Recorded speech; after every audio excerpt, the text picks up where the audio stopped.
Here to introduce our keynote speaker is one of the foremost leaders of American higher education. Dr. George Boggs is President and Chief Executive Officer of the American Association of Community Colleges.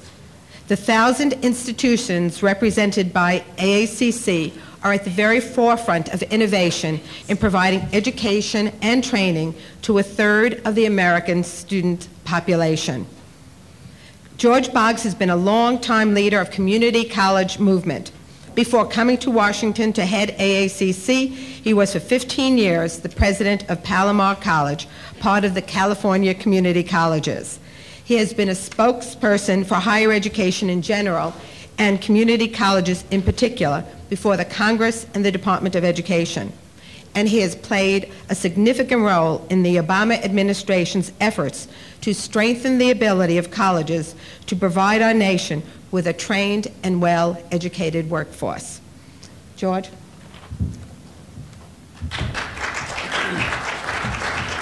Before you begin, I just want to point out that there is a gentleman back there who, in the first presentation, asked why there wasn't specific information on community colleges because they were not represented in the data. And I told him that you were here to represent them. Okay, thank you. Thank you very much, Jenny, and good morning, colleagues. It's great to be here with you. Well, we're certainly living in a time of extraordinary challenge and opportunity as a society. But I'd like to paraphrase Rahm Emanuel, who says, don't waste a good crisis. We certainly have opportunity for needed societal change that's implicit in the adverse times we're facing. And of course, we're focused on positive change, and we're coming to a significant confluence of opinion on the importance of one change, and that is improving educational attainment. President Obama has challenged us in the U.S. to do what it takes so that by the year 2020, America will once again have the highest proportion of college graduates in the world.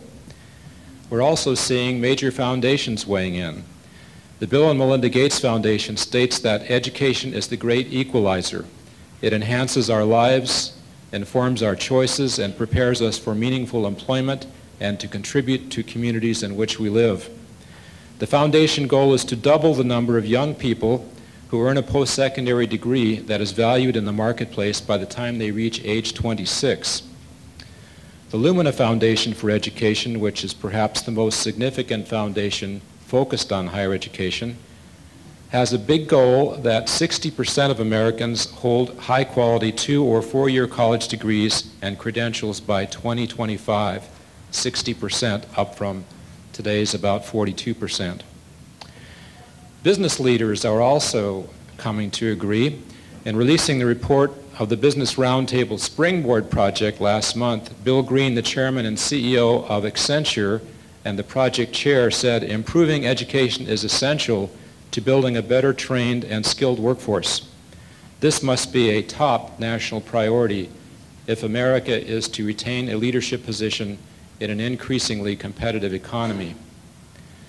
Students and families seem to be responding to the call for more education.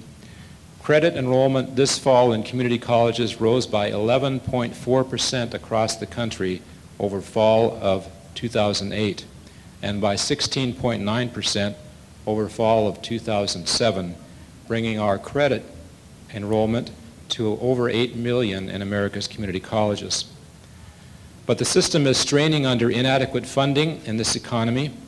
There are reports of hundreds of thousands of students being turned away. If we are to meet the goals of the administration, educators, and foundations, we must find ways to secure adequate funding and to improve the efficiency and effectiveness of education. Bill Graves, the Senior VP for Academic Strategy at SunGard Higher Education, says, the time is right for the educational enterprise to pursue strategies enabled by the strategic use of ITC to improve learning productivity by serving students more effectively while simultaneously creating a privately and publicly affordable, stable financial model for learning. Well, let's now hear the vision of the Obama administration on how we will meet the education challenge and how important it is. It's my privilege today to introduce our keynote speaker, who is one of the most energetic, intelligent, and articulate spokespersons for higher education in the United States today, Martha J. Kanter, the Undersecretary of Education. In her position, she reports to the Secretary of Education, Arne Duncan, and oversees policies, programs, and activities related to post-secondary education, vocational and adult education, and federal student aid. From 2003 to 2009, Dr. Kanter served as Chancellor of the Foothill De Anza Community College District, one of the largest community college districts in the nation, serving more than 45,000 students. She also has experience in secondary education, serving as an alternative high school teacher at Lexington High School in Massachusetts, the public schools of Tarrytown, New York, and the Searing School in New York City. She then moved to community colleges, establishing the first program for students with learning disabilities at San Jose City College in California. She then served as a director, dean, and subsequently as vice chancellor for policy and research for the California Community College Chancellor's Office, which, by the way, is our largest state system in the country. She then moved to San Jose City College as vice president for instruction and student services, and in 1993 was named the president of De Anza College and served in that position until she became chancellor of the district. Dr. Kanter has been recognized many times for her work. She was chosen as Woman of the Year by the 24th California Assembly District, Woman of Achievement by the San Jose Mercury News and the Women's Fund, and Woman of the Year for Santa Clara County by the American Association of University Women. She received the Excellence in Education Award from the National Organization for Women's California Chapter and was honored by the Santa Clara County Commission on the Status of Women. And in 2007, the American Leadership Forum Silicon Valley honored her with the John W. Gardner Leadership Award. Last year, Dr. Kanter received the Citizen of the Year Award from the Cupertino Chamber of Commerce. As I ask the Undersecretary to come forward, we are going to have some time at the end for Q&A, so be thinking about the kind of questions you'd like to ask the Undersecretary. Please welcome my friend and the Undersecretary for Education, Dr. Martha Kanter.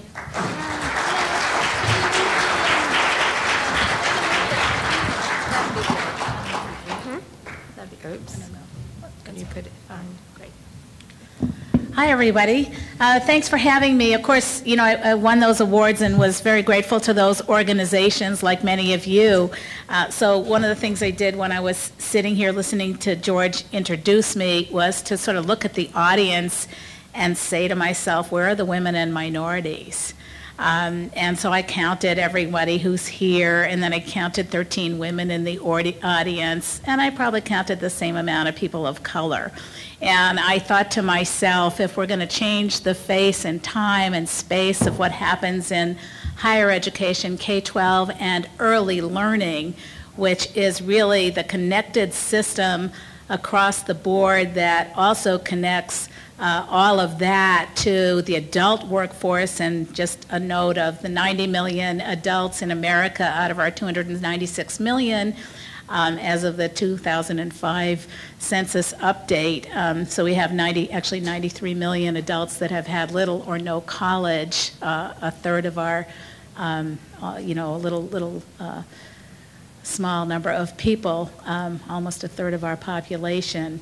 How are we going to use the technologies and our human capital and all the brain power to really make a difference in the next decade so that we can reach President Obama's 2020 goal that George articulated, which is complicated and very exciting. The 2020 goal for us has to do with really not only getting students into college and the workforce, and I use and I underscore and because people really don't think about the fact that we have sort of an old world view of college in sort of the policy and thinking that goes on today very much, but people really don't get it that 2/3 of American undergraduates, 2/3 of our 21 million students work while they go to college. They have to work. Work is going to be a reality for our students going forward. More of the students will work online. More of the students will telecommute. They'll